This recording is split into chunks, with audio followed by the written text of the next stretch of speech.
पूर्णा तालुक्यातील चोरावा सर्कलमध्ये जालना ते नांदेड समृद्धी महामार्ग जाणाऱ्या रस्त्यामध्ये शेतीला पाईपलाईन व विहिरीची जेसीबीने पाडून मोठे नुकसान झालेल्या नुकसानीची भरपाई देण्याची मागणी याकरिता शेतकरी व्यंकटराव दत्तराव देसाई यांनी जिल्हा प्रशासनाला विनंती केली होती। परंतु या शेतकऱ्यांनी 2 मे रोजी नुकसान भरपाईसाठी शेतीमधील मंदिरासमोर उपोषण केले असून हे उपोषण वरिष्ठ अधिकारी यांच्यामुळे उपोषण आश्वासनानंतर मागे घेतले असून आजपर्यंत समृद्धी महामार्गात चांगेफळ व चोळावा गट क्रमांक 205, 235 व 158 मधील शेतीचे नुकसान भरपाई देण्यास अधिकारी तथा जिल्हा भूमी अभिलेख विभाग दुर्लक्ष करत आहे व तसेच माझ्या जमिनीत असलेले मोसंबी, केळी व 500 वृक्ष झाडे असे बागायतीचे मोठे नुकसान झाल्याची व्यथा शेतकरी व्यंकटराव देसाई यांनी माध्यमांशी बोलताना व्यक्त केली आहे।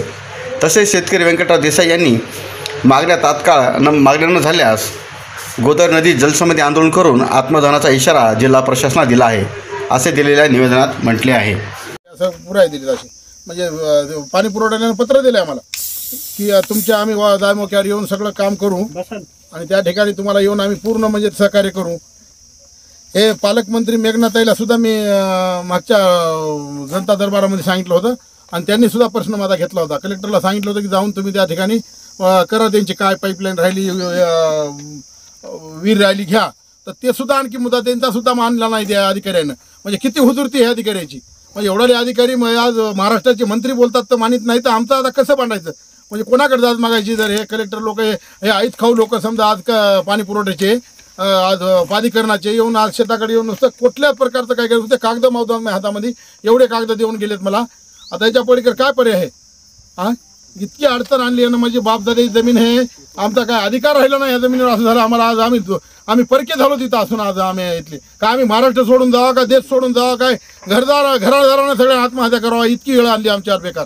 आज माझी केली, आज माझ्या पाईपलाईन सगळं गेल्या, विहीर गेली। आज माझ्यावर एवढी वेळ आणली आहे ना, 16 लाख रुपये वावराचे पाईपलाईन एवढी 6 इंच असून 10 एवढे पुराय असून जर समजा आज मानित नाही त्या पुरायाला, तर कोणते पुराय देऊ याच्या पलीकडे? ह्याच्या पुराय कोणते देऊ?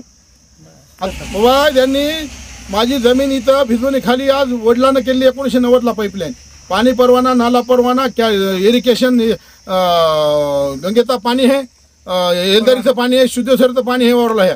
एवढे पाणी ऊसाचे बिलं माझ्याकडे 20 वर्षाखालचे प्रत्येक कारखान्याचे। आज त्यावेळेसपासून पहिल्या 16 पैसे दिले त्यांनी मला। या वावरामध्ये आंबे होते, मोसंबी होती, संत्रा होता, हे माझ्याकडे शेटलागीचे चित्र आहेत। आणि यांनी आमच्या गावामध्ये 1 कोटीनं जमीन एकर चालली चुडावा नांदेड रोडवर, आणि इथं मला 16 देतात। माझं म्हणणं एकच आहे, गव्हर्नमेंटनं कलेक्टर साहेबाला माझं विनंती आहे, डेप्टी कलेक्टरला विनंती आहे की याने मला 16 25 एकर जमीन द्यावा। मी 25 एकर 16 प्रमाण जमीन घेतो, कोठे मला इथं बाजूला घेऊन द्यावा त्यांनी। त्याला चॅलेंज देणं, मग आम्ही एवढे पैसे आम्ही देतो 16 लाखानं, शेतकरी देतो आम्ही 16 लाखानं देतो, आम्हाला इथं 10 एकर जमीन आजूबाजूला घेऊन द्यावी। माझा इथं आखाडा, माझ्या याच्यातली जमीन 3.5 एकर काढून द्यायची। माझं इथलं सगळं रस्ते, लाईट, घर सगळं केलंय। आता हे आखाड्यावरली जमीन बसून राखायची गेली आणि एवढ्या जमीनला एवढा कमी मुआवजा, याचं फेरमूल्यांकन करण्यात यावं आमची कळकळीची कलेक्टरला विनंती आहे। आणि या पाईपलाईनचं आणि याचं नाही जर घेतलं लवकर तर मला गंगेशिवाय पर्याय नाही साहेब। माझे लेकरं बाळं मुली लग्नाला आणले आता, मला फारच वाईट वेळ आली आहे। मी 2 वर्ष झालं माझं उत्पन्न कमी झालं याच्या वावरामुळं। हे यारेत इळेला मापारी आहेत, तुम्ही मध्यस्थी करा, कोणी अधिकारी आलाय तुम्ही कोर्टात जा, तुमचा मावजा तिथं मिळेल, तो असंच होईल तसंच होईल, काही बी भेडू घालालेत, प्रत्येक अधिकारी येऊन भेडू घालायला तसं काय झालं राहतं या कंपनीचे। येथील शेतकरी व्यंकटरावजी देसाई यांनी मागील 2 वर्षापासून संघर्ष करीत आहेत। त्यांच्या गट नंबर 158 पिपळगाव शिवार येथे त्यांची पोलिसाखालची जमीन आहे। त्यांच्या आम्ही पाहतो तेव्हापासून ऊस, केळी, मोसंबीचे मोठे बागायतदार शेतकरी म्हणून त्यांची पूर्ण तालुक्यात ओळख होती। असा असताना त्यांची जमीन हंगामी दाखवून त्यांच्यावर जाणून बुजून अन्याय केले। त्यांच्याकडं पाईपलाईनचा परवाना आहे, 1300 छेड्याची पाईपलाईन आहे, 6 इंची पाईपलाईन आहे। त्यांचं मूल्यांकन न करता त्यांनी वेळोवेळी पाणी पुरवठा विभाग, जिल्हा परिषद परभणी, जीवन प्राधिकरण परभणी, SDM परभणी, जिल्हाधिकारी परभणी यांना सर्वांना निवेदन देऊन त्यांनी मागील 2 तारखेला 2/4ला उपोषणासाठी 2/5ला उपोषणाला बसले असता अधिकाऱ्यांनी येऊन चर्चा केली की त्यांना 16 तारखेला येऊन आम्ही मोका तपासणी करू, त्यांचा अहवाल सादर करू। तसं न करता त्यांनी खाता जमा न करता आधार तपासणी करून ते निघून गेले आहेत। आणि त्यांच्यावर झालेल्या अन्यायाबद्दल आम्ही त्यांच्या सर्व शेतकरी सोबत आहोत। आणि येणाऱ्या काळामध्ये ते जे काही निर्णय घेतील आंदोलनासंदर्भात आम्ही त्यांचा पाठिंबा राहील. हे रोड जालना, परभणी, नांदेड जाणारा हे समृद्धी मार्ग आहे. काही व्यक्तीवर असा अन्याय व्हायला की भरपूर अन्याय व्हायला आहे. मी या गावातला शेतकरी रहिवासी तुळावा येथला आहे. मला सुरूपासून माहिती आहे.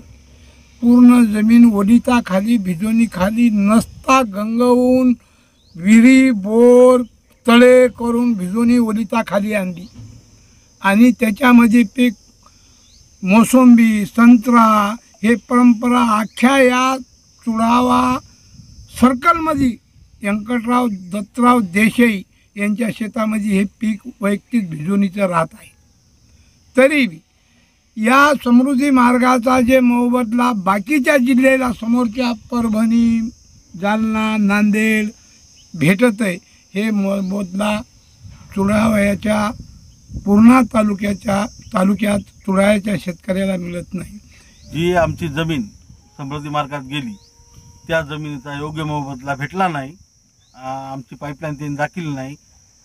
त्याच्याबद्दल दादा जे निर्णय घेतील, वडलोपार्जितेची जमीन आहे ही पूर्ण बागायत आहे. 20-25 वर्षापासून आम्हाला कळते तसेच बागायत आहेच. तर त्यांना जे निर्णय घेतील त्या निर्णयाला आम्ही आमचा पाठिंबा राहील.